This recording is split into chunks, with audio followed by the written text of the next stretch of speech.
taught.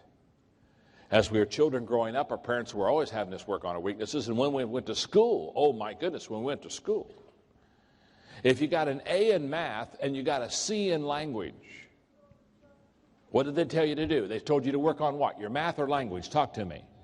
Language, they'd say, oh my goodness, you got a C in language. Get that C up. Get that grade up. Get that grade up. How many of you ever had somebody to tell you to work on one of your weaker subjects in school? Come on, raise your hands. Let's go on. That's it. Look around you. Make sure. Okay, we all did. Well, work on your weaknesses. Oh, get that C. Can I tell you something? If you got an A in math and you got a C in language, don't work on your language. Get on your knees and thank God you got a C. Probably deserved a D. The teacher liked you.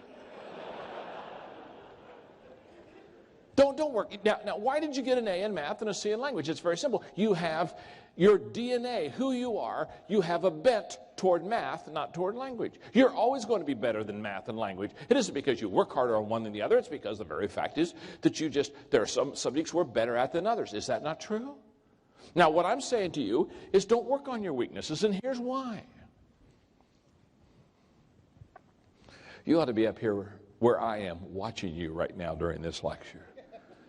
Disbelief is all over your face. Some of you are going to leave here and go straight to a therapist. Let's say that, well, let's put it this way. Let's say from a 1 to a 10, I'm a 2 in something. Now 2 isn't very good. Okay, 2's very weak, okay? For example, I love music. That's the good news. The bad news is I can't sing. And so therefore, if I looked at you and said, I am going to be a great opera singer. Well, now, can I tell you something? I can have a heart to learn. I can go hire tutors, and I can go take music appreciation. I can take voice lessons. But can I tell you something? 2 or 3 years from now, I'm not going to go from a 2 to a 10. I'm going to go from a 2 to a 2.1. Listen carefully. You can only increase your skill level 2 numbers. This is major. You can't go from a 2 to a 10 in skill. Now, I'm only talking about your skills. I'm not talking about your attitude. You can go from a 1 to a 10 in attitude. I've known people have a terrible attitude and change it, and they go to a 10. So I'm not talking about discipline. You can go from a 1 to a 10 in self-discipline. I'm talking about just your skill area. You can only increase your skill level 2 numbers on extreme times. Under unusual circumstances, I've seen people go 3 numbers. I've never seen anybody increase their skill level over 3 numbers. So if I'm a 2 in something, if I work hard on my weaknesses, I could become a 3. Hello. If I work hard, really work hard, and spend a lot of time, I could maybe become a 4. Let me tell you something about 4s. They're below average.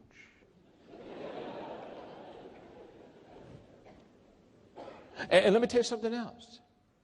People don't pay for average. So why is everybody in love with it? People don't pay for average. I don't pay for average. You don't pay for average. Certainly you don't go to your spouse, if you've worked hard all day, certainly you don't go to your spouse and say, sweetheart, we've worked really hard today. We're kind of tired. I'll tell you what, let's do. This would be fun. Let's go to an average restaurant. Oh, boy. Do you think in KL we could find an average restaurant? Wouldn't it be something if we could go to an average restaurant tonight and have some average food? Oh, yes. Oh, let's do it. Let's do it. So you don't get in your car and drive down the street looking for the average restaurant. Finally you think, oh, I think that one's average. Nobody's there. And you pull in the average restaurant, and you pull up right by the door. You get a park by the door at average restaurants. And you go in, and the hostess is there to seat you, and she gets ready to take you to a seat. Oh, excuse me, before you take us to a seat. Do you have an average table? Now, I know. That one table there, it's got the big mirror, or big glass window out there, and you overlook the water, and oh my, that's really awesome, and we don't want that table. No. We like to have an average table. Do you have a table where nobody has sat today? And when she escorts you to the average table, you don't sit down and say, excuse me, one more favor. Thank you. First of all, thank you for the average table. This is really average. Thank you. So, oh, yes. Do you have an average waiter? Now, we don't want your best waiter. No. Oh, we don't want one of those waiters that comes and takes the order without writing anything down and memorizes the order and memorizes our name and is prompt and brings us our food on time. No. Do you have a waiter that will come and take the order and then mess it up when they take it to the kitchen and bring the wrong food out? So, excuse me, it'll be another 45 minutes. Can we have one of those, waiter? And when the average waiter comes to the average table at the average restaurant, you don't look at them and they start to tell you what their specialty is. And you say, no, you don't understand. We don't want to know what you're good at. No. Do you have any average food back there? Let me ask you it this way. Do you have any food back there that nobody's ordered today? No, you don't go to an average table at an average restaurant, ask for an average waiter and get average food, and walk out of there an hour and a half later and say, wow, we got to do this again. No. People don't pay for average. But if you work on your weaknesses, listen to me carefully, if you work on your weaknesses, you will at best become average. You will never distinguish yourself. You will never set yourself apart. You will never become a person of excellence. You'll never have people standing in line to see you, to hear you, to buy something from you. You'll never have anybody drive by your store, drive by someone else's store to get to your store. You see, if you're average, you're just average. And average people will not be successful. They will not help a lot of people, and they will not make a lot. Average is average. And if you work on your weaknesses, you are going to be average all of your life. But let's just turn it around for a second. Let's say from a 1 to a 10, let's say you're a 7. You're already above average. You're already a little bit of, this is in your strength zone. This is what you're good at. This is what you do that gives you a good, let's say you're a 7. Now, let me tell you something. If you're a 7 and you start getting a tutor, or you get a mentor, or you get somebody around you, you could go to be an 8. And, if you go to a Maxwell seminar, you could become a 9.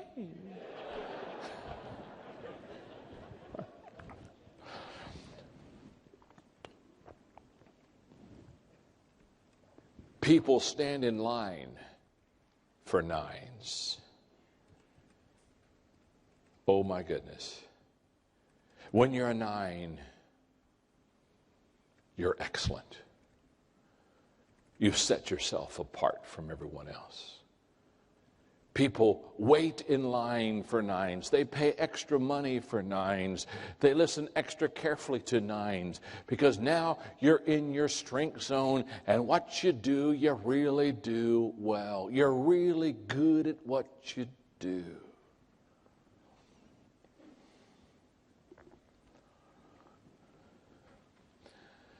I was speaking to a couple hundred presidents. This was another, I told you earlier about a CEO day, and I was telling those CEOs to work on to go back and tell people what they're not good at.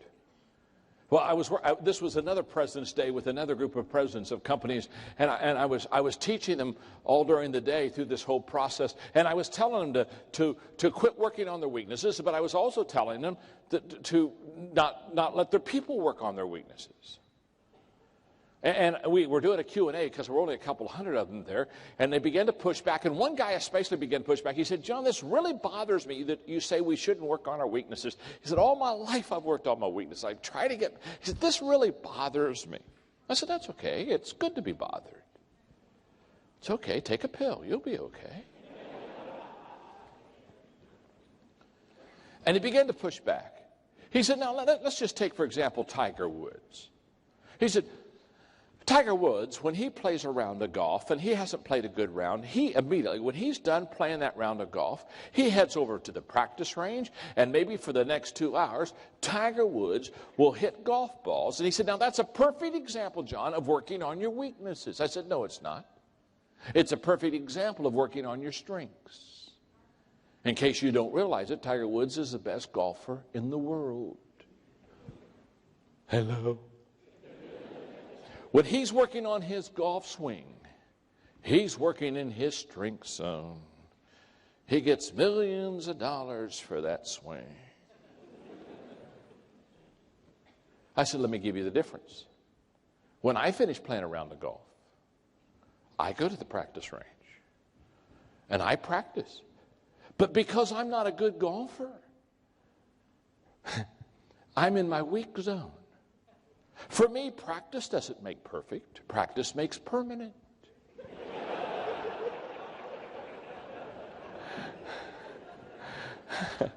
The more I practice on my weakness, the more I consistently am bad. I've got those bad swings perfected after a while.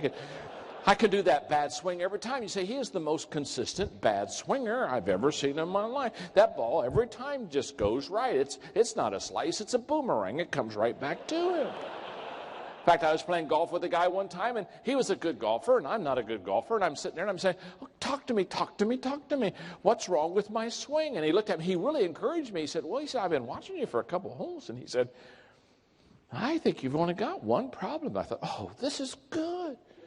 I can fix one problem. Hello? I said, what is it? Come on, talk to me. What's my problem? He said, you're too close to the ball after you hit it.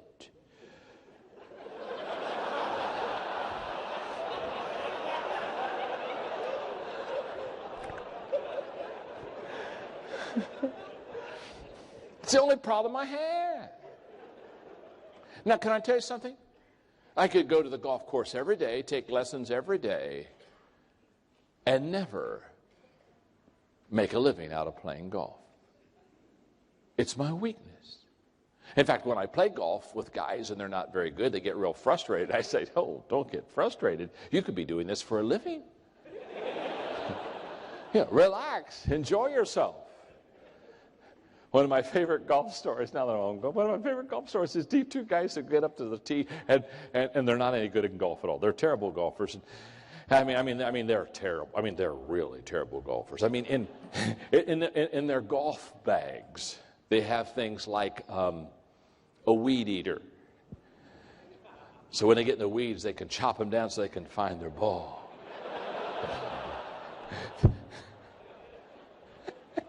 This one guy, he gets up and tees it up, and he swings, and much to his surprise, the ball goes right down the middle. He's so excited. He has never seen his ball in the fairway. In fact, he's never seen his ball after he hit it. He's so excited. He looks at his buddy. He says, look at this.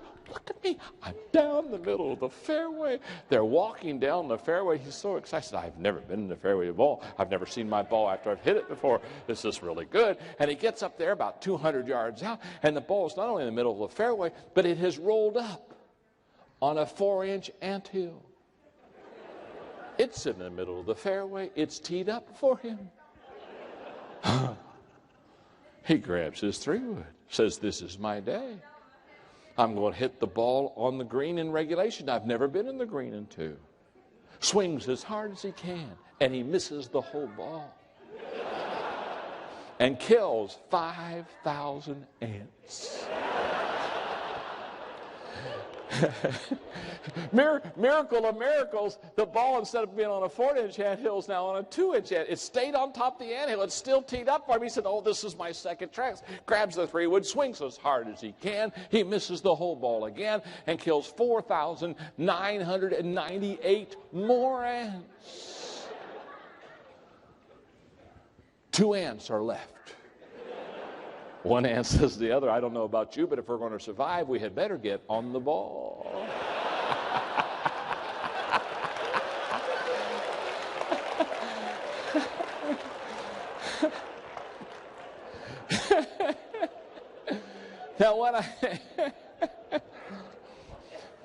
Now what I've discovered is that people that are successful, they get into their strength zone. They start at something they're already decent at, and they get much better.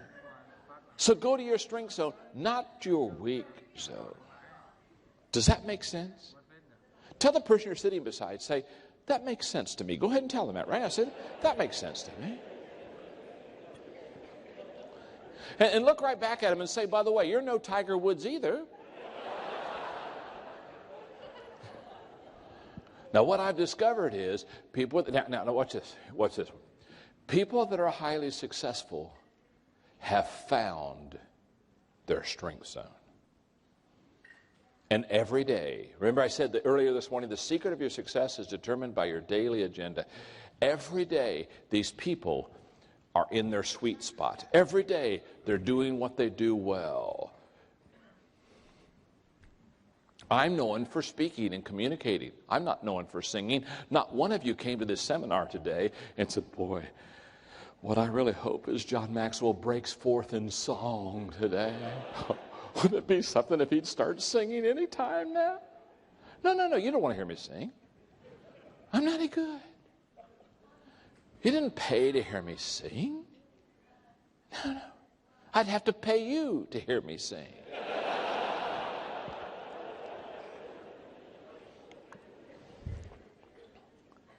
And let me tell you something. When you are in your strength zone, when you are in your sweet spot, it's easy. It's not easy like you didn't have to work for it.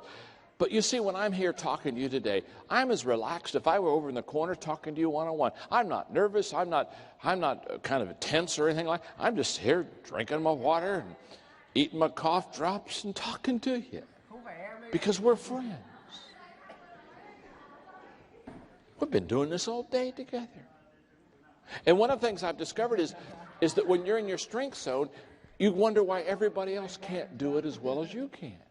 You just sit there and you say, my goodness, this is easy. It's because it's in your strength zone. Find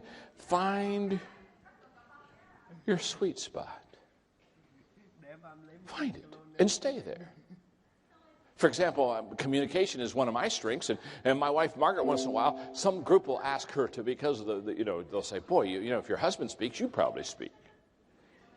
And they'll say, would you come and speak at our banquet? And every once in a while, Margaret does something stupid and says yes.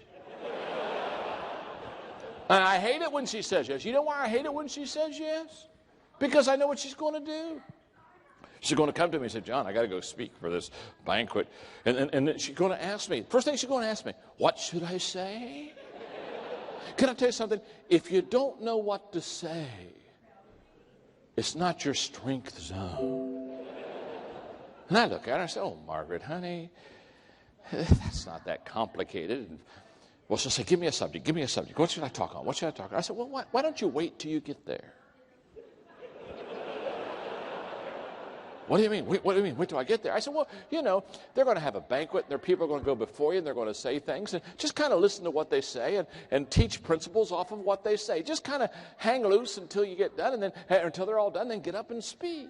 She hates that answer. Why? It's not her strength zone. Now, I'm not picking on her, because my wife is incredible in decorating. She is unbelievable. Colors, fabric. You ought to see our house. You ought to pay for our house.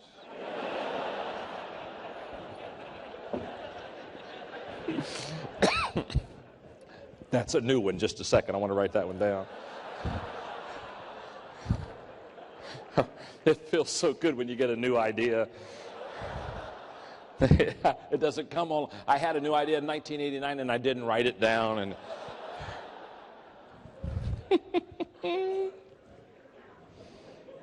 oh, it's incredible. She colors. I mean, I'm not colorblind, but I'm worthless.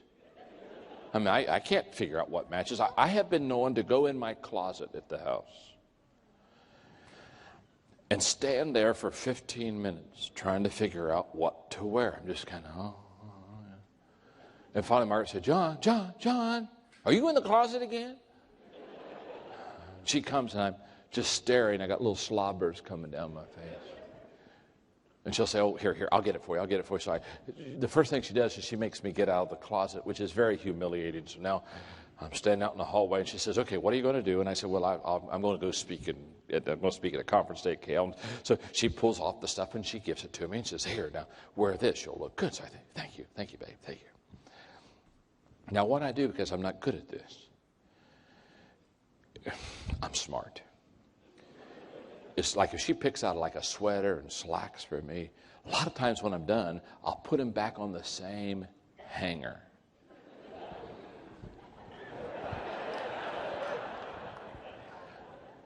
And I know that matches. And maybe a week later, I'll kind of go in there and I'll say, I can do this. And I pull off the sweater and the slacks and the shirt that she'd picked out a week before, and I'll put them on, and I'll come walking out, and she'll look at me and she'll say, are you going to wear that again?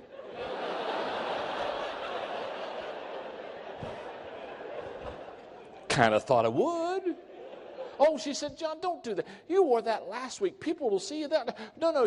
And she goes in and she'll switch sweaters on me or switch slacks on me. And she does what she calls mixes and matches, which is another word to say that she likes to keep me in a constant state of confusion. Because I can't figure it out. Now she's mixing and matching, and I'm all mixed up, and I can't match anything. And once in a while, I'll have to get up real early for appointments. And so I'll get in the closet, and I'll think, well, I forgot, because usually at night she fixes it out for me next morning. And I'll say, oh, I forgot to ask her, so I don't want to wake her up. So I'll go in and I'll pick out my own outfit. And then I'll come back maybe in the middle of the day, and I'll walk in the house, and she'll look at me, and she'll look at me and say, John, did you wear that? And I'll look at her and say, no, honey, this is a mirage. I'm buck naked in front of you. Did I wear that? Of course I wore that. I mean, it's on me. That's a hint that I wore that. And then the next question, she'll look at me and say, who saw you?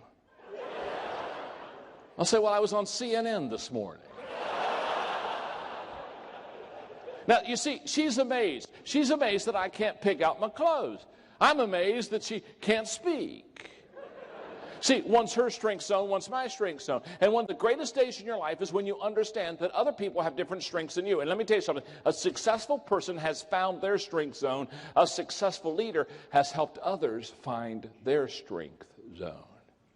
That's what makes the difference between a successful individual and a successful leader. What does a successful leader do? A successful leader is continually helping people find what they do best, and he or she is putting them in that position because he is setting them up, or she as a leader is setting them up for success. And you set a person up for success by helping them find what they're good at. You don't set people up by having them find their weaknesses.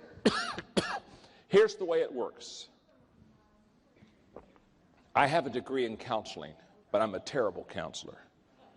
I said, you don't want to come to me for counseling, because I'm one of these kind of people. If you come to me and you got a problem, I'll listen to you for about 5 minutes, and then I'll give you a 3-step plan on how to fix it. And I used to, people come in for counseling, I'd listen to them, and I'd give them 3 steps, tear off the sheet of paper, and say, be healed. And they'd come back next month with another problem. And I'll say, didn't we fix the one last month? And it just took me a long time to realize there are some people, their spiritual gift is finding problems. And I have no mercy at all. In fact, I have no mercy. In fact, when I gave up counseling and I told people I wouldn't do any counseling anymore, they began to clap and applaud and said, oh, thank God. Woo, that's good. He won't be See, when you counsel with people, you work on their weaknesses. When you equip people, you work on their strengths.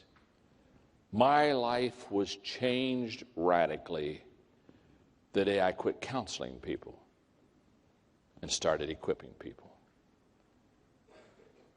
When I realized that the greatest way to help people is to not stay on their weaknesses. And by the way, I'm pro-counseling. I'm not anti-counseling, so don't be offended. If you're a counselor, I'll probably be to you before the day's over. But the day that I realized the greatest way to help people is to help them find their strengths, that was the day that I was able to really help people. Now, I have 8 more minutes. So if it's okay, for the 8 minutes I have left, I would like to give you 3 hours of lecture. First of all, before I give you more, are you learning something? Now, let me ask you a question. All this stuff you've been writing, have you been taking notes today? You've been taking notes all day, haven't you? Huh? In fact, just show the person you're beside you. Show them your notes right now. Just show them those notes. Just put it in their face right now. Just put that in their face. In fact, show them their notes and ask them why they haven't taken as good a notes as you have today. Huh? Absolutely. In fact, tell them the notes you've been taking aren't for you, it's for them, and they need to read those things. Okay, now.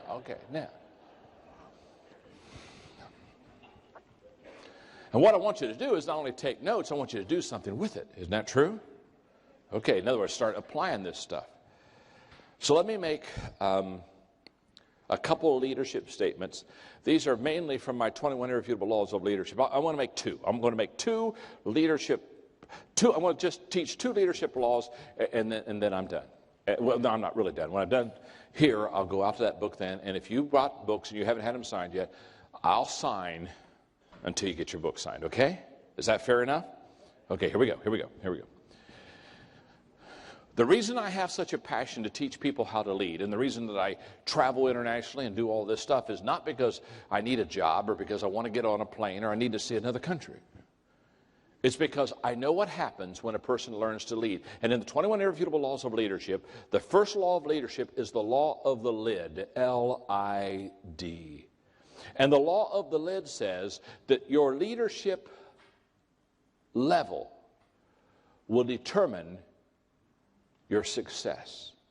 In other words, how well you lead will determine how successful you become.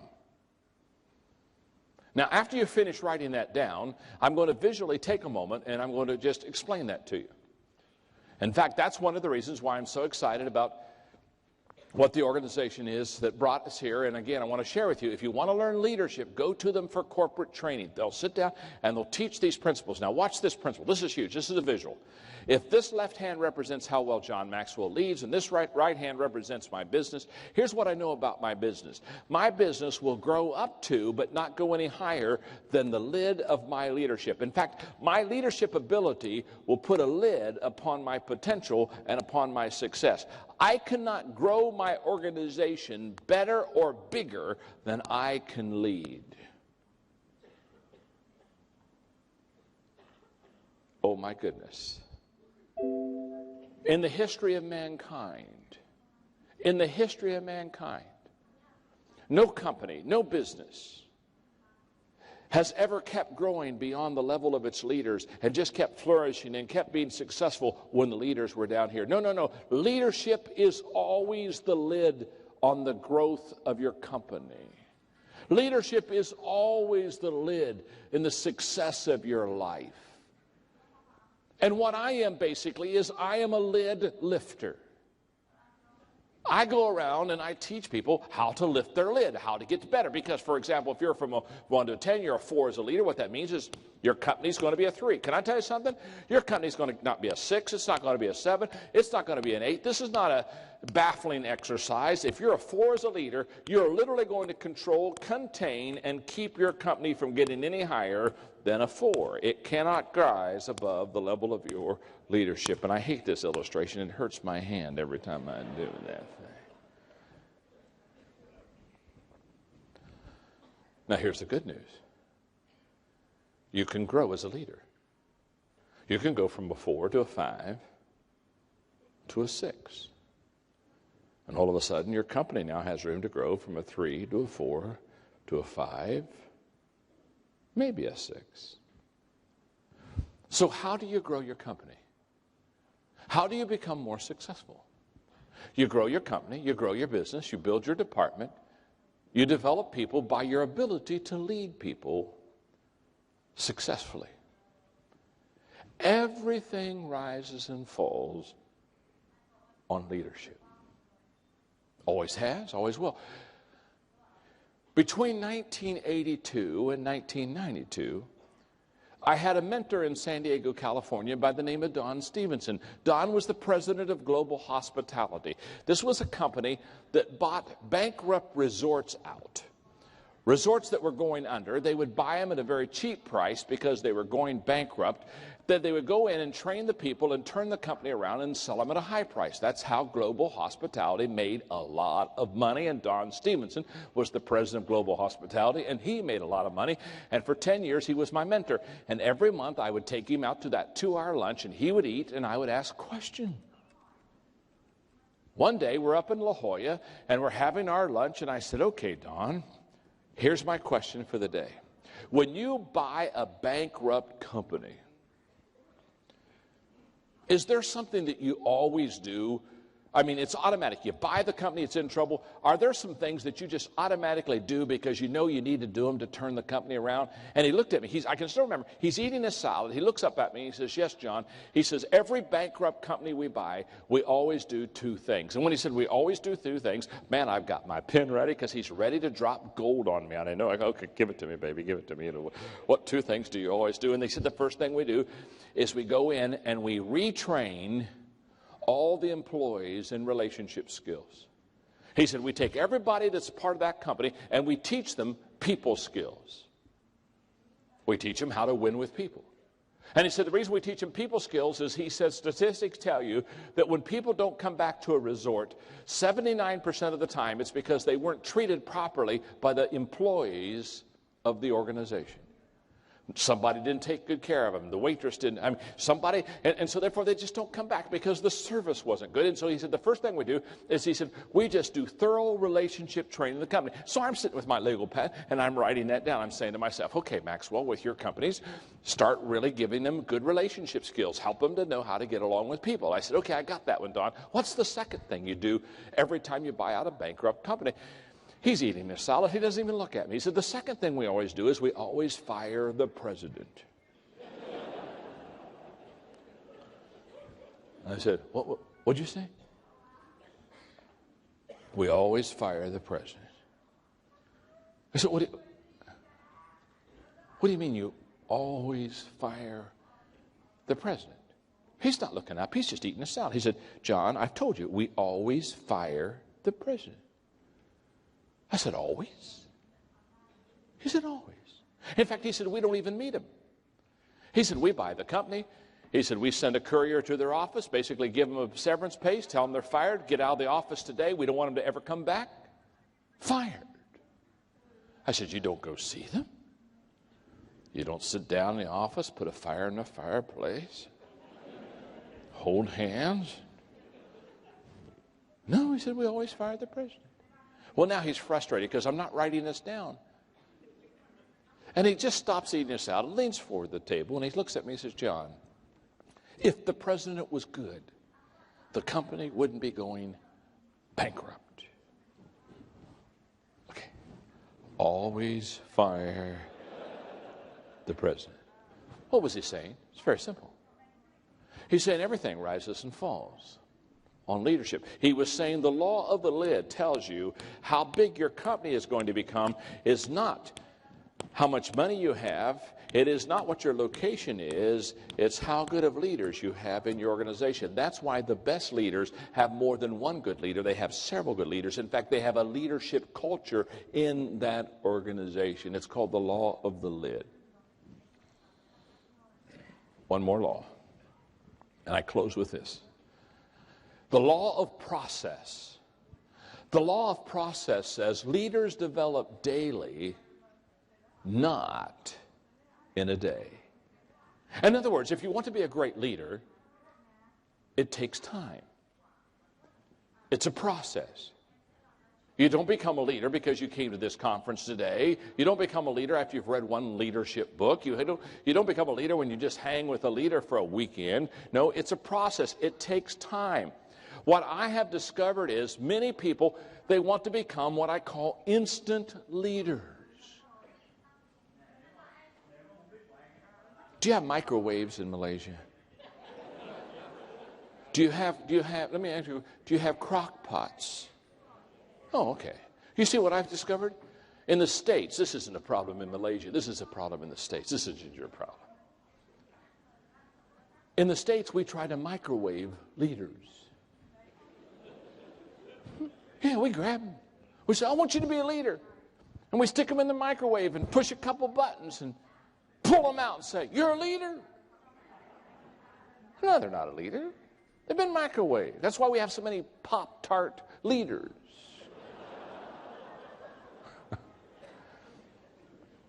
You don't microwave leaders. If you want to develop leaders, you crock pot leaders. You put them in the crock pot and let them simmer and marinate. It takes a while to develop leaders. When I did the interview today at noon with the reporters, they asked me a question that I'm always asked in every leadership conference if I let people ask questions. It's a question they ask no matter what country I'm in, no matter where I am. They raise their hand and they say, "John, the question I have, are leaders born?" And whenever they ask me, "Are leaders born?" I always give them the same answer.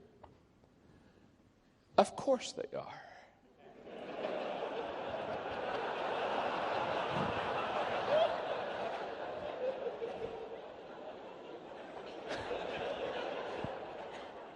Think about that question. I've never met an unborn leader. Don't particularly want to either. Thank you very much. You see, when they ask me, "Are leaders born?" what they're really asking are, there's some people they got it, and some people when they're born they don't got it, and if you got it, you go to the front of the line. I guess if you don't got it, you get in the back of the line and hope there's a drinking fountain at the end of the line. Now, there are people without any question that have leadership leanings, just like I talked to you about the math and the language. No question about that. But what I have discovered and what I taught in my book, Developing the Leader Within You, and the book, Developing the Leaders Around You, is you can train and teach people how to be a leader. So I close with this statement and this story. There were some tourists in an old European village. I mean, it was an old village. Nostalgia. And the tourists were just looking at the buildings and thinking about the history and thinking about all the people who have over the centuries lived in that village. And one of the tourists saw an old man sitting at a bench, and so he went over and sat beside him and said, "Have you lived here?" And the old man said, "Yeah." He said, "I've lived here all my life." Oh, he said, "Good. I have a question to ask you." What's the question? Have any great men been born here? And the old man said, "No, only babies."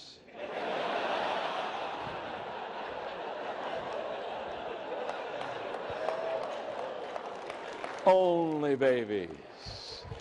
And when they asked me about Malaysia and asked me why I went there, and they said, "Well, are there great men and women being born in Malaysia?" I said, No, just babies.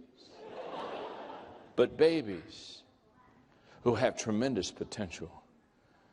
Because as I look at you and I've talked to you today, seldom have I talked to people that I felt had greater potential to be great leaders than the people in this room. But it's a process. Pay the price. Be patient. Stay away from the microwave. And become the leader that you can become. It's best for your country. It's best for your business. It's best for your community. And it's best for your family. I hope you've learned something, because I've had a wonderful time talking to you today. Thank you very much.